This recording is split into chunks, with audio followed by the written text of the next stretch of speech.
My name is Sakir Brar. I'm in Careers 11, and for my capstone project, my topic is on a physician associate. A physician associate treats, diagnoses, and examines patients, and provides surgical help under the direction of a surgeon or physician. The responsibilities of a physician associate vary, depending on their specialization, amount of experience, and specialty.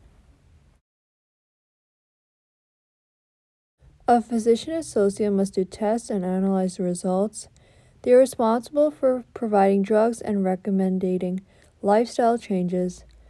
They are in charge of providing vaccines, setting bones, helping in surgeries, and stitching wounds.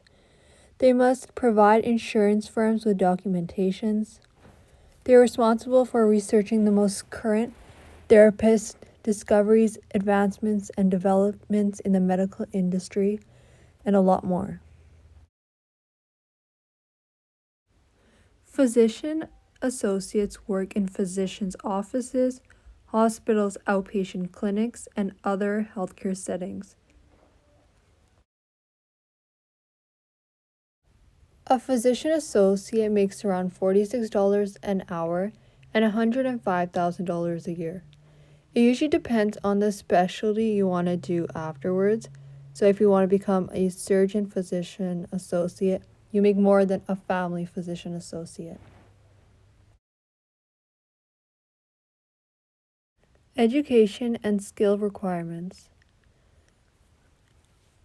A physician assistant needs a master's degree and patient care experience. After graduating with a master's degree, physician associates must pass the physician assistant national certifying examination and meet any other additional requirements for a license to practice. An institution that provides this education is the University of Victoria.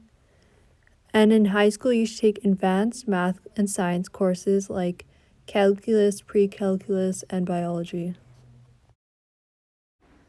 Some of the skills you need to become a physician associate is you should be able to handle stress well, you should be able to stay detail-oriented, you should have effective communication skills in patient education, and you should be compassionate and caring to be a good physician associate.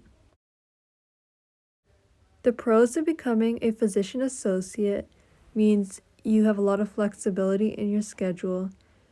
You have many specialties you can choose from. You'll have job security. Your salary will be above average, so more than other occupations. Your schooling is not as long as a physician's. You may get to perform a lot of hands-on procedures. You can easily switch specialties if you get bored, and it won't be as much as going to medical school. Some of the cons of being a physician associate is you may find the work hours a little bit inconvenient for you. You'll never make as much money as a physician, but you'll do a lot of the same work. You will always be supervised by a physician even though you get to see your own patients. Your pay will not increase that much even if you gain more experience, and you will need to recertify your license every 6 to 10 years. What is the expected job growth for physician associates over the next 10 years? Employment of physician associate is expected to grow 31% from 2020 to 2030, much faster than the average of all occupations. About 12,200 openings for physician associate are projected each year on average over the decade. I want to become a physician associate because you get to do a lot of the same duties a doctor does, but with less schooling time, and you still make a lot of money after you get the job.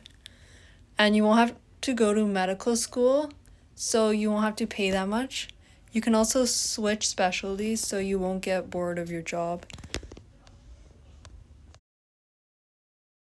For my product, I learned how to insert a flu shot. I didn't have all the equipment needed, so I had to improvise. I used an orange as my arm. I used a tissue paper as an alcohol swab to sanitize the area. And I used a syringe and I put in a sewing needle and taped it on for my needle. Using an orange as my arm, you vaccinate the non-dominant arm. You insert it into the left deltoid muscle of a right-handed patient. It's located around 3 fingers down. Disinfect area, make sure it's dry before inserting needle. Put on disposable gloves. Hold deltoid muscle with non-dominant hand, then hold syringe like a dart and quickly pierce into skin perpendicular to the surface.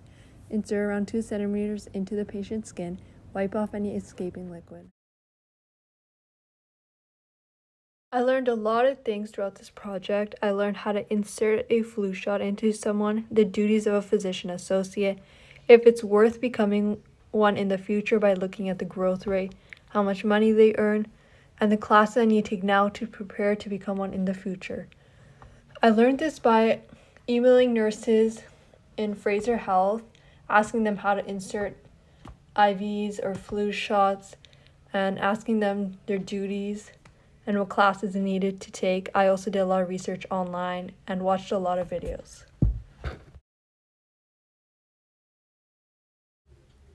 This is my bibliography. I used all these sites to gather the information I needed. However, it doesn't include that I also emailed Fraser Health nurses asking them how to properly insert a flu shot, and I also interviewed family members that are also nurses to gather some more information.